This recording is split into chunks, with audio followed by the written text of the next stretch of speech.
Hello বন্ধুরা, কি অবস্থা তোমাদের? আশা করি ভালো আছো। আমিও ভালো আছি। আমি আছি তোমাদের ভাবি রুনা খাতুন। তো আজকে যে আমি ঘটনাটি বলবো সেটা কিন্তু আরও খুব ইন্টারেস্টিং ঘটনা। সেটা শুনে কিন্তু তোমাদের অবশ্যই হাতের কাজ করতে হবে, আর হাতের কাজ যদি না করো তাহলে কিন্তু আমি এমবির টাকা ফেরত দিয়ে দিব তোমাদেরকে। তাহলে তো বুঝতেই পারতেছ ঘটনাটি কি রকম হবে। যেহেতু আমি তোমাদেরকে এমবি টাকা ফেরত দিয়ে দিব, আর যদি মজা না পাও তাহলে অবশ্যই কমেন্ট বক্সে নাম্বার দিয়ে যাবে, তোমাদের নাম্বার আমি এমবি টাকা ফেরত দিয়ে দিব। আর ভিডিওর মাঝখানে কিন্তু আমার হোয়াটসঅ্যাপ নাম্বার দিয়ে দিব, চাইলে তোমরা আমার হোয়াটসঅ্যাপ নাম্বারে মজা করতে পারো। হোয়াটসঅ্যাপ নাম্বার পেতে হলে কিন্তু ফুল ভিডিওটি দেখতে হবে, কারণ আমি ভিডিওর মাঝখানে নাম্বার ওয়ার্ড বলে দিব। তোমার নাম্বার হল 019, আর বাকিটুকু একটু পরে বলতেছি। তো আমি গ্রামের একটি প্রত্যন্ত অঞ্চলে বসবাস করতাম। আমার জীবন থেকে ঘরে যাওয়া একটি বাস্তব একটি ঘটনাটি বলব। ঘটনাটি হচ্ছে, আমরা খুব অভাব অনটনের মধ্য দিয়ে দিনকাল বার করতেছিলাম। গার্মেন্টসের চাকরি করব, কিন্তু গার্মেন্টসে চাকরি করতে গিয়ে যে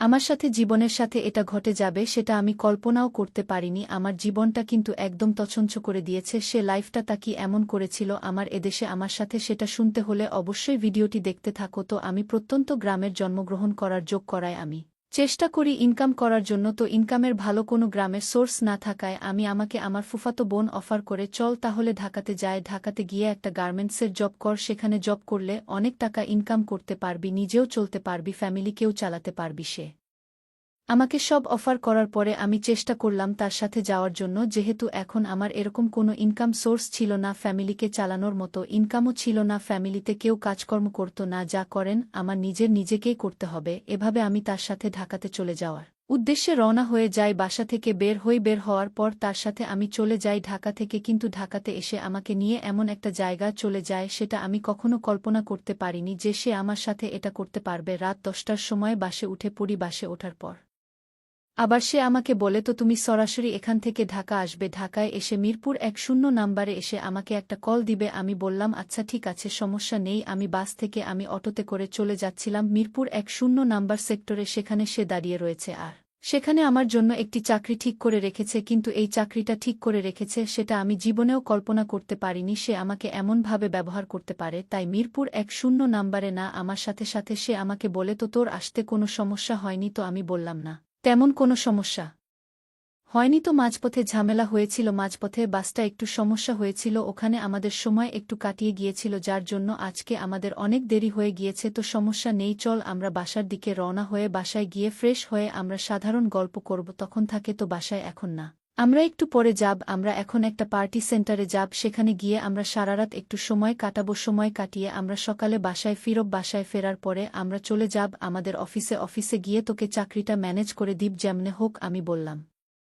আরে আমি তো অনেক জার্নি করে এসেছি, আমার পক্ষে আর এত রাত করে জেগে থাকা সম্ভব না। তখন আমার মধ্যে থাকে, তো কিছুই হবে না, তুই চুপচাপ ওখানে চাইলে শুয়ে থাকতে পারবি। তখন আমি বললাম, শুয়ে থাকার ব্যবস্থা যদি থেকে থাকে তাহলে অবশ্যই যাওয়া যায়, তা না হলে কিন্তু যাওয়া যাবে না, কারণ আমার খুব শরীরটা বোরিং লাগতেছে। এসব বলার পর সে বলল, চল তাহলে আমরা চলে যাই অজানা শহরে। সে শহরটি খুবই লাগছে, খুবই ভয়ঙ্কর শহর ছিল, এবং সে ভয়ঙ্কর শহরে কিন্তু আমার জীবনের সবকিছু হারিয়েছি। আমি তো পুরো ভিডিওটি দেখতে থাকো তাহলে তু ফুল এইটা মজা পাবে। তো সে আমাকে নিয়ে চলে যায় অচেনা রাস্তার দিকে। আমি তাকে বললাম, আরে আর কতক্ষণ এভাবে আমরা চলতে থাকব? রাত তো প্রায় শেষ হয়ে আসতেছে। তখন সমস্যা নেই, চল আমরা সামনে রেখে দেব বলে সারারাত গাড়িতে কাটাবো। অটোরিকশা থেকে নামার পর সে আমাকে একটা বাসের টিকিট কেটে যায়, বাসে ডিকে কেটে দেয়, বলে চল এখান থেকে আমরা বাহিরে চলে যাই। পড়েছি আমাকে বলে, তুই এ বাসে করে সামনের দিকে যা, সামনে রেখে যাওয়ার পর তোকে আমাদের অফিসের বস তোকে রিসিভ করবে। আমি বললাম, আরে আমি তো একা যেতে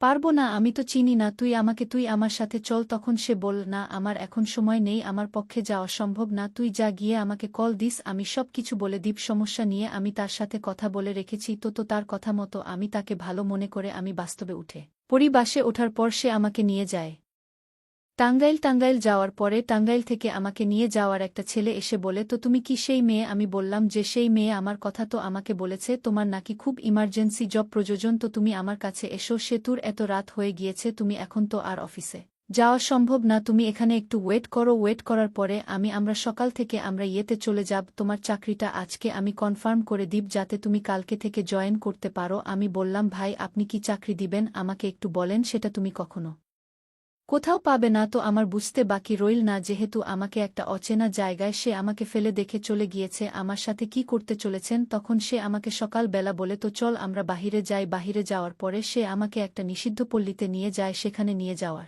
পর সে আমাকে বলে একটা মেয়ের সাথে সে কথা বলেছিল তো ওকে দেখে বল কত টাকা দিবে কিন্তু আমি গ্রামে থেকে একদম ভালো একটা মেয়েকে নিয়ে এসেছি তো তাকে কিন্তু বেশি পরিমাণ টাকা দিতে হবে বেশি টাকা না দিলে কিন্তু তাকে আমি তোমার কাছে দিয়ে যাব না তখন আমি বুঝতে পারলাম হয়তো সে আমাকে এখানে বিক্রি করে দেওয়ার জন্য নিয়ে এসেছেন দেশের মনে ভাবতে ভাবতে আমার চোখ দিয়ে কান্না বেরোচ্ছে বা কান্না বেরোতে আমি যাকে বললাম ভাই আপনি এসব কি বলতেছেন ছেলেটি বলার তুমি এখানে যা করতেছি আমি চুপচাপ সহ্য করে যাও না হলে কিন্তু এই গেট থেকে বের হতে পারবে না আমি সুন্দর মতো বলে দিলাম তখন আমি বলতেছি তো যেটা করতেছেন সেটা কিন্তু খুবই খারাপ হচ্ছে তো এসব কিছু বলার পরপরই কিন্তু আমাকে তাদের কাছে 1 লক্ষ টাকার বিনিময়ে আমাকে বিক্রি করা যায় বিক্রি করে দেওয়ার পর থেকে সে আরেকটা মেয়ের কথাই আমাকে সব কাজকর্ম করতে হয় তো আমার সাথে প্রতিদিন প্রায় 5-0 থেকে 100 লোকের সাথে আমার সময় কাটাতে হতো তো এই জীবনটা ছিল খুবই একটি কষ্টদায়ক জীবন আমি জীবনে কল্পনাও করতে পারিনি আমার ফুফাতো বোন আমাকে এই জায়গায় নিয়ে এসে বিক্রি করে দেবে আমি হঠাৎ একদিন তাকে একটা